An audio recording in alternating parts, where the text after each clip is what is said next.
Welcome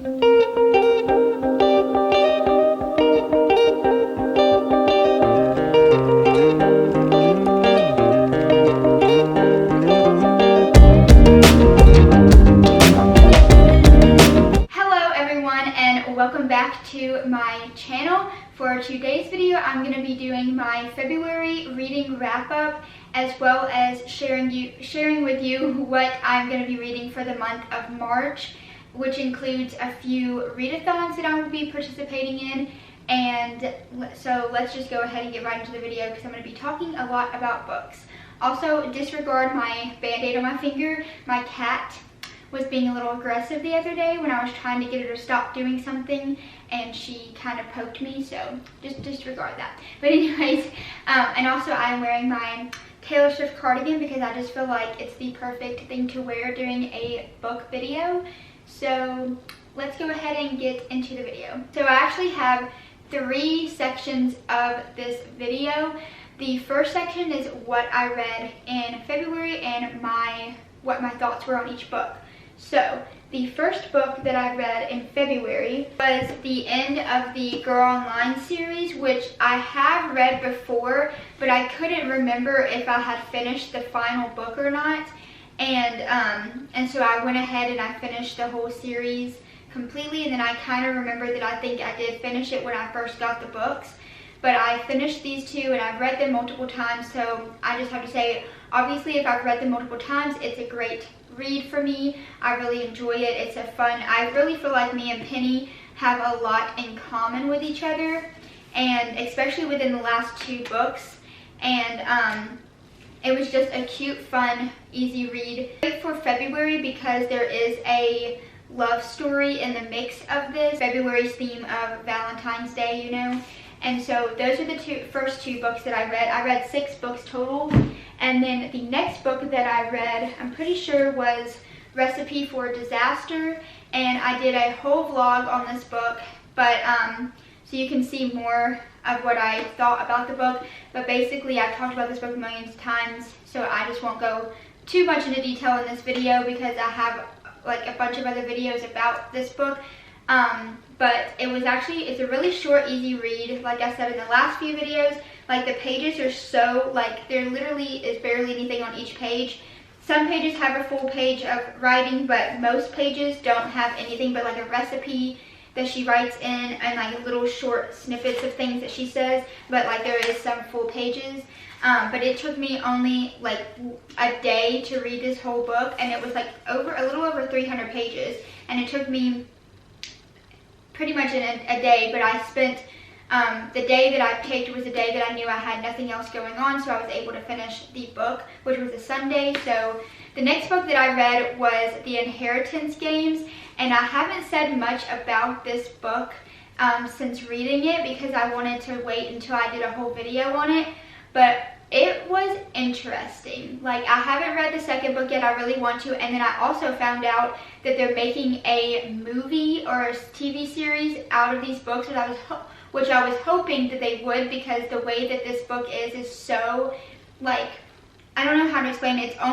It kind of gives me Blank Space vibes, like the music video of like the place that they live and stuff and everything, and like the vibe of it all is very Blank Space vibes. Basically, she inherits this guy's entire like mansion, hotels. She gets his whole estate basically, and his family gets like barely anything, but this one girl that she has no idea how she knows him and stuff gets all this stuff, and you're trying to figure out, and there's like different like riddles and clues and stuff. And I know a lot of people were like, do you like Grayson or do you like Jameson better? And Jameson from the very beginning, and I'm sure a lot of people that have read this book will agree with me, but I feel like Jameson is such a Cheshire Cat character. Like the first thing that he ever said was like a riddle, and the way he said it was very Cheshire Cat-like. So it gave me Alice in Wonderland vibes, and there was a lot to this book, and there were some times where I kind of was like over reading it and I just wanted to get through it, but the ending was really good. It makes me want to read the next book to see what happens next, because I feel like also sometimes first books they kind of just introduce you to the characters and stuff, and then the second and third or however many books there is usually gives you a better like detailed thing and gives you more of the story than having to introduce you to all the characters, if that makes sense.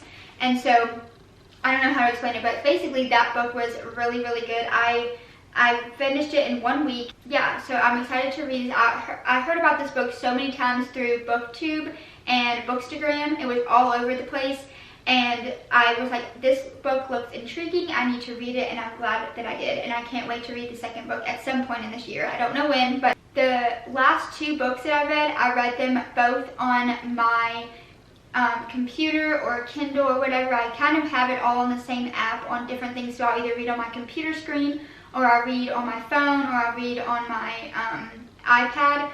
And I read The Weekend Away, which I feel like no one was really talking about this book, but it's a psychological crime thriller drama situation, and it's about these 2 girls that go off to a weekend trip, and they and then one of the girls ends up missing, and the other girl cannot figure out, she has to figure out what happened to her friend before she can leave the area that she went to.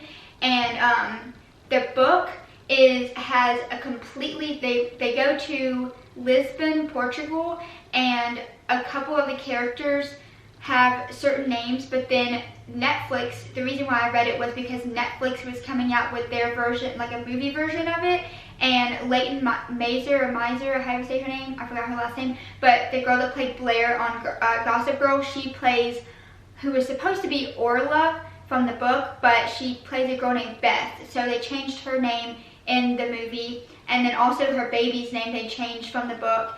And then they changed the Uber driver, he was supposed to be an Uber driver in the book, but in the movie he's a taxi driver, but his name is changed. And there's like a couple of other people's that's names is changed and like stuff.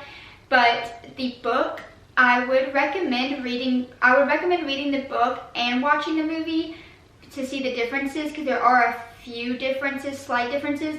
However, if you have read the book and then you wanted to see the movie, you're going to be happy with the movie because it actually gives you closure, whereas the book kind of leaves on a cliffhanger in a way, and like it kind of leaves you open to wonder what would happen or what was going to happen. But the movie actually gave us closure. So there's that. And also the movie's only an hour and a half, so if you don't want to read the book, you can always just watch the movie. But there are some interesting things.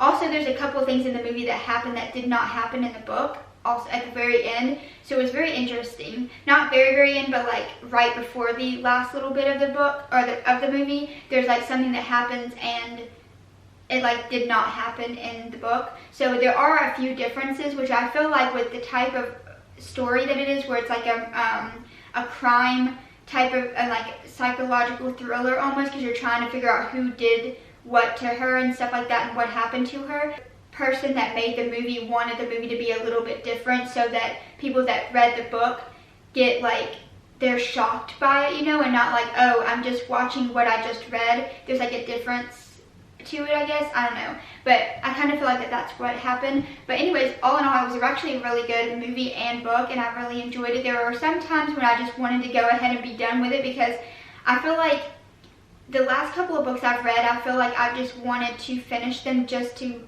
say I completed reading them. But and so I've kind of been bored with reading in a way, so I'm excited to read what I'm going to read next and talk about that in a little bit. But that was that book. And then I wanted, because in January I had finished 6 books. February I messed up a little bit because I skipped like 5 days of reading when I went to Nashville, because I was reading the Inheritance Games. I started reading it like the day before we left for Nashville, and I forgot to put it in my backpack to take with me to Nashville to read. And so I ended up coming home and was so exhausted from the trip that I just didn't even think to read the whole weekend, and I missed like 5 days of reading. So it put me a book behind than what I had read in January. And I was like, well, what book can I read over the weekend that would be easy for me to read in like 1 day or 2 days? And I remembered a book. I was talking to my cousin, and she was mentioning like book stuff and things like that she had. She mentioned this book called The Doll People, and I was like, wait a second. I remember reading that book as a kid, and the book is really short and it's easy to read. So I ended up reading The Doll People just because I wanted to have at least 6 books read this month. Plus, I actually had been wanting to read that book again. It's been a long time since I've read it, and it was a childhood favorite of mine. So it's like a nostalgic thing. So I finished that book as my 6th book, kind of. But then I finished that book and then finished the last little bit of The Weekend Away, because I also wanted to have that one read by the end of the month, but also before the movie came out, it came out Thursday, which was in March. So I wanted to have all of that done in February and then start reading for March. But so that happened with all the books in February. So now we're getting into March. And I've actually read, so I have 2 readathons that I'm working on reading books for, and that's pretty much what I'm going to be focusing on the entire month, is these 2 readathons. There is one readathon that is happening that I'll link the main video for it, but it's a Hello Spring / Autumn readathon that's happening Saturday and Sunday, March 19th through the 20th. It's a 48-hour readathon, and basically Sarah from Sarah's Reading Nook, I think, is the one who created it, or like as a whole, everyone that did the Hello 2022 readathon, which I missed that readathon, but I'm getting into the groove of these readathons. They started this series kind of thing of readathons throughout the year, where it's between the northern and southern hemispheres. And so if you're celebrating spring, and entering in the spring, then you read by the spring prompts of books. And then if you're coming into autumn, if you're in the southern hemisphere, you're going to be in autumn time, so you will read from those prompts. And there's going to be 4 different things, since there's 4 different seasons. So we have you'll have them out throughout the year, and I'll link her main video, and then you can go to everybody else's videos that she has linked, but I'll link her video, and then you can see what the whole readathon is about, basically. But because I am in the northern hemisphere, I'm going to be going off of the spring prompts, and the spring prompts are a book with a fresh start and a book with a pastel cover. And I wanted to make sure I picked some books that I hadn't read before or wanted to read, that I just have had for a while, and also somewhat of a short book, because I wanted to be able to finish them within the weekend. And also that weekend I have nothing planned, so that is literally what I'm going to spend my weekend doing. Is they are supposed to be having some some reading sprints happening over the weekend. So I'm going to get into, I'll participate in those and talk about what I'm reading. But the 2 books that I'm going to be reading are, for the fresh start, is Hot British Boyfriend. I just hauled this book, and it kind of gives me Girl Online vibes in a way. And basically it's a fresh start because the girl gets rejected by a guy, and after a horrific public rejection by her crush, Ellie Nichols does what any girl would do. She flees the country. So basically she ends up going off to England with her girlfriends, and is like, let's just get out of here because I just got rejected by this guy and I want a fresh start.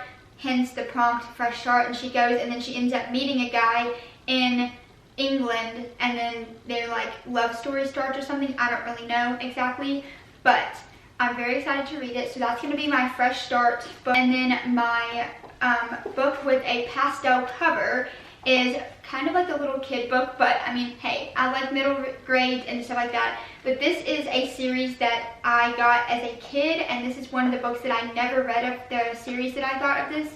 I only have, I think, 2 or 3 of these, but they're the Lily series, and this is Horse Crazy Lily, and the cover is this pastel green and yellow, so I figured it would work. Plus it's so tiny, and so it would be easy for me to read over the weekend, and that way I have a thicker book, and then I have a smaller book to kind of counteract my reading throughout the weekend, I guess. And that way I know that I can finish both of them, but it gives me options, and I'm not feeling like I'm reading this tiny book with a graphic novel or something. I want to kind of challenge myself a little bit. This is the 2 books I'm reading for the Hello Spring, Hello Autumn readathon.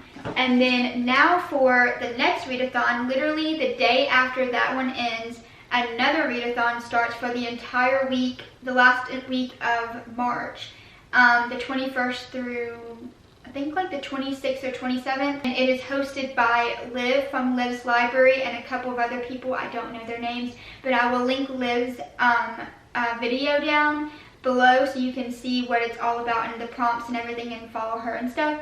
But the books that I'm going to be reading for that is a backlist. This is a backlist readathon, so it's all books that are out before this year, and basically trying to catch you up on your TBR to get you to read stuff that you've had on your list but you haven't read them yet. There's 5 different prompts. There's actually 6, but I'm going to skip the bonus one. But the bonus one is a book of the month backlist, but I don't really pay attention to the book of the month, so I'm going to skip that one. But the first one is a backlist with your favorite color on the cover, and the one that I have is this one, which is called The Harrises from Sarah Shepard. It's the same girl that wrote Pretty Little Liars and The Perfectionist. This book has been on my shelf for literally years, and I have never read it. And the reason why I bought it actually was because supposedly Marlene King, who wrote the most of the stuff for the Pretty Little Liars TV show, she was supposed to be making this into a movie or a TV show, and supposedly, I forgot what her name is, but the girl that played Emily on Pretty Little Liars, she was supposed to be playing one of the characters in this book, or in this movie and book, whatever, and in this movie or book, and I just never ever read it. I think I tried to start it and I could not get into it. It's very like Gossip Girl-y, and I don't know how to explain it very well, but it's kind of like they're all in these like top tier families, like New York style families, and then something happens where somebody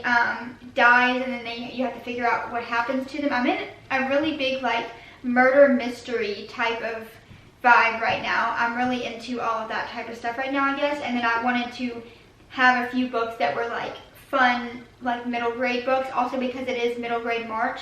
But anyways, this is that book that I'm going to be reading for that. And then the next one is A Backlist That Intimidates You, and this is this book, which is one that I also have had on my shelf for I think about 2 years. This is Two Can Keep a Secret. She's, I believe, the second book to the like her books of how she came out with them, but I think the first one she came out with was One of Us Is Lying, and then it was this one. I just actually finished this book because I'm actually not going to be in town during part of the readathon, so I didn't want, and I know that I'm probably not going to have time to read during those days, so I'm going ahead and reading part of the readathon early on in the month, so I know that I can finish all the books that I have in my list, because I won't be here to read them. And so I went ahead and I actually already finished this book, because I actually started this book. I finished like the first 11 chapters of it a couple of weeks ago because I just wanted something extra to read here and there if I felt like reading something more, but I didn't have to like really pay attention to it. And I finished this book this week. I actually finished it this morning, and I don't know, I kind of was bored with it. I'm kind of bored with her writing, but I do have one more book that I just bought of hers that I'm excited to read, but I think I'm going to wait and read it like more towards fall time, because it's, I mean, all of her books are like murder mysteries. But I don't know how to explain this book. The ending was really good, but then like the whole book like I was kind of bored with the writing, bored with the storyline. I was over it. I was ready for it to be over with. I don't know, I just wasn't into it, and like it was kind of good, but I just like wasn't. I gave it a 3 stars in my planner because I just wasn't that into it, and also some of the stuff I kind of predicted what would happen. And then the next one is The Shortest Backlist on Your TBR. And that one I'm actually going to be reading on my iPad or whatever. I think it's Hot Dog Girl, but I could be wrong. I don't really know what it's about, but I think it's a middle grade. I thought it was a graphic novel. I believe that's the one I'm reading. I can't remember because I just looked on my computer to see which ones of my books were the shortest, and I think that one was it, or it was either that one or Geekarella, one of those two. I cannot remember. But that one of those is the one that I'm going to be reading for the shortest backlist on my TBR. And then a backlist you recently hauled, which is this one. This is a backlist that I hauled, and it's pretty short. I actually tried to read it for a reading vlog like a weekend or two ago. Literally got 12 pages into it and was about to fall asleep. I was so bored with it, but I just bought it, and it's really short, and I might as well just read it and get it over with. That way I can say that I read it, and then that way I'm not feeling like I just paid for it and didn't get to, didn't read it or whatever, and didn't get my money's worth out of it, I guess you would say. But yeah, I'm going to read this one and get it over with. It's kind of Bridgerton vibes. And I kind of got into Bridgerton, but not really, so it doesn't really speak to me, I guess. But I'm going to go ahead and finish this book at some point this month for the readathon. And then my last one is a backlist that was recommended to you. And Olivia from Liv's Library actually recommended this book, and when she said the synopsis in her video, I was like, yes, that is exactly the book that I want to read. It's a book called Book Wanderers, and there's actually 3 books in the series, which I'm going to read the rest of the series sometime later this year. But the girl's mom goes missing, and it's a middle grade also, and her grandparents own a bookstore or a library or something, and they, what was it called? And she ends up seeing characters from books walking in as people wanting to buy books and stuff, and so she'll see like Alice in Wonderland and Anne of Green Gables and stuff, and she ends up figuring out that she can actually jump into the books that she's been reading and can meet and go into the worlds of the books that she reads. And she thinks that her mom, I think that's what she thinks, like her mom, that's how her mom has like been missing, is she jumped into a book and can't get out of it or something. I don't really know, but it seems like it's the perfect type of book for me. And actually, I think that is the next book I'm going to be reading this week. So I'm excited because I've been reading too many like murder mystery books. I need something different to read and more lighthearted and fun. And I've been wanting to read that book for the last couple of weeks since she mentioned it in one of her videos. I think it was her like big haul of book video, like a book haul that she just posted. And I really want to read that book. So that is everything that I'm going to be reading this month. I may, if I have time, might read a few more books, but in total I'll have read 7 books if I read all of them within the month, which means that that will be 1 more book than what I have read in the past 2 months, which will be nice. But we'll just see and play by ear and see what happens. That's all that I have for you today. I hope you like this video. Give it a thumbs up if you do, and comment down below if you've read any of these books or are planning to read any of them, or what are you currently reading, so we can like chat about it in the comments. And follow me on Instagram so you can see all behind the scenes stuff of when I'm like reading books, what I'm reading at the time, and like all the other things that I've been doing. And I will see you guys in my next video. Bye!